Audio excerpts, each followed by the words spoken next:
అందరికీ హాయ్ అండి. Welcome back to our channel. ఈరోజు మన వీడియోలో చేపల కూర అయితే చూపిస్తున్నాను.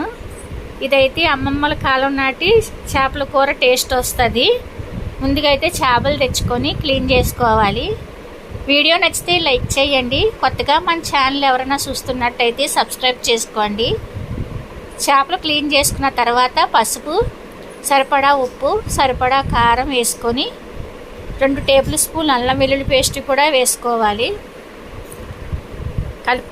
కలుపుకున్న తర్వాత ఇందులోకే ఒక్క ఉల్లిపాయ నిలువుగా కట్ చేసుకొని వేసుకోవాలి. ఇందులోకి స్పెషల్ కూరగాయలు ఏంటంటే బెండకాయ కూడా కట్ చేసుకొని వేసుకొని పచ్చిమిర్చి, టమోటాలు వేసుకొని దీంట్లోకి ఒక్క ఉల్లిపాయ ఆ మసాలా కలిసి మిక్సీ పట్టిన పేస్ట్ వేసుకోవాలి. వేసుకున్న తర్వాత ఆయిల్ వేసుకొని కలుపుకోవాలి. కలిపేసుకున్నాక ముందుగా నానబెట్టుకున్న చింతపండు గుజ్జు వేసుకొని సరిపడా వాటర్ కూడా పోసుకోవాలి. స్టవ్ వెలిగించి బాండి పొయ్యి మీద పెట్టేసుకోవడమే. ఇంకైతే స్పూన్తో అయితే కలపకూడదు.